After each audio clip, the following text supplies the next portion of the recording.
coming. Appreciate it. We have two handouts that are being sent around. So the first one is titled Road to Eagle, Principles, Process, and Resources. Not anticipating 100 people coming. I only made 25 copies of that. So we've given out one per family. I have three families. I have copies for three families here if you have any. Any last three families need it?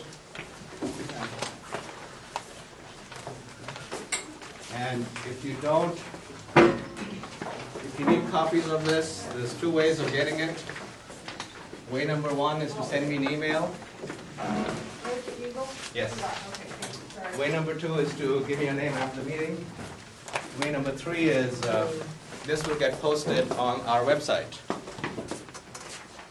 within 48 hours after today. Exactly. That's plenty of time, though, right? Well, within 48 hours after you send it. Ah, okay. All right, within 48 hours of today. Okay. So we want to do a two-part discussion today. Both of it relates to the Eagle process.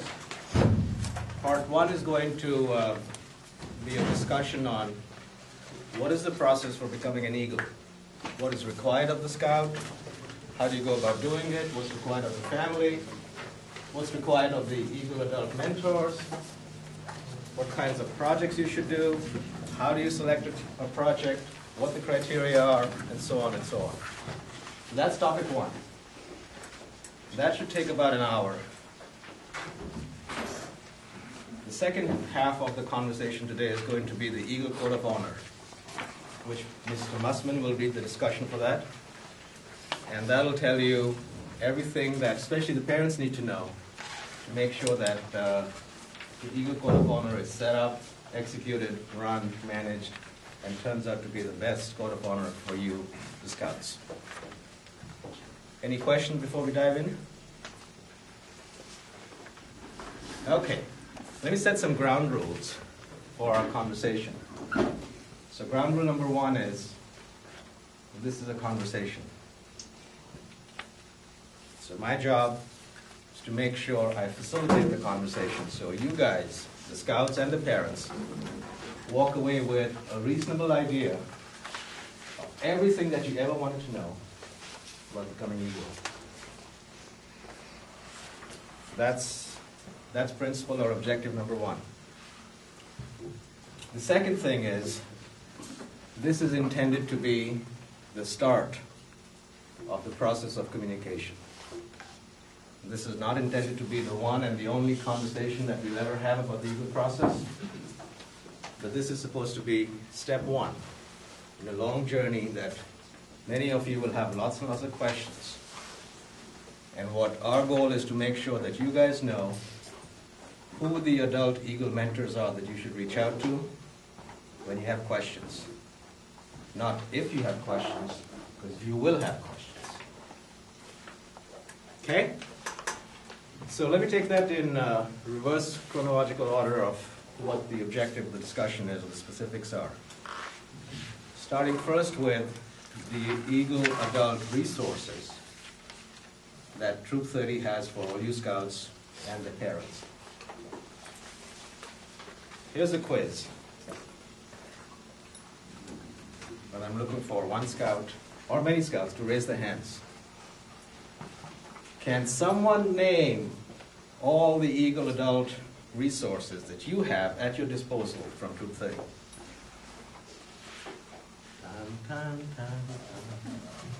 Anyone? All right. We have Zach, go tell us.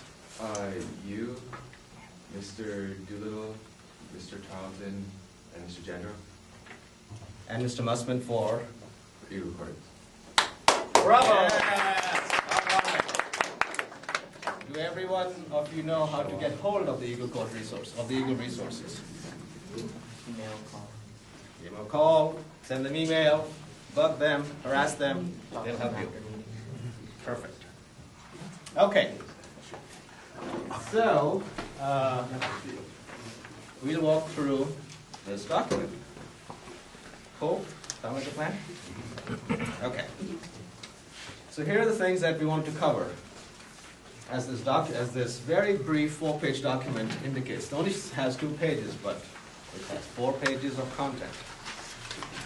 We're going to talk about, first, what are the principles for becoming an eagle? Those principles are very important for all of us to be aware of, because that drives the entire eagle process. The second part we'll talk about is eagle projects, types of projects, scope of projects, the stages during the project, what is expected of you, and the resources that school has for you. There is a separate document that we went over a few weeks ago that also will get posted to the website within 48 hours of today. And that document is called Writing Your Eagle Binder. So today we will not focus on writing the binder, we'll focus on everything else. However, we are more than willing to answer any questions that people may have on any of these topics. Okay, so, becoming an eagle, section number 1, the principles. Let me read the principles here, and then I'd like to get some reactions from either the parents or the scouts who are anxiously looking to become eagles. The first is to remind everyone that Eagle Scout is a member of an elite group, and it should be expected that significant work is required to obtain the rank of eagle. Let me remind everyone again, becoming an eagle is a very big deal. It requires effort, it requires initiative, it requires leadership, and that needs to come from the scouts. Once the scouts have that, they have demonstrated that their parents will obviously help, and so will the troop. But the parents and the troop helpers cannot help unless the scouts are ready and willing and able to do the work. Okay? All right, and principle number 2. The prize of becoming an eagle is formally recognized at the Eagle Court of Honor. Is there any Life Scout here who has not been to an Eagle Court of Honor in his life? Okay, so you guys know how phenomenal, heartwarming, and rewarding that whole experience is. So as and when you're doing your Eagle process, try and remember that's the goal that you're going after. Okay? And that'll help you go through the process. Let me clarify again what the key requirements are for becoming an eagle. And all these things, and I'll go over these items, all these items need to be done before you, the scout, turns 18. Okay? So, requirement 1 is the Eagle Project is done and written. Requirement 2, all your merit badges, Eagle required and non-Eagle required, are completed. 3, your Scout application, your Eagle Scout rank application is completed. 4, you demonstrate active leadership in the troop during your life process. That then leads to a Scoutmaster Conference. Once you have your Scoutmaster Conference, you are then ready to move on to the council. And what that means is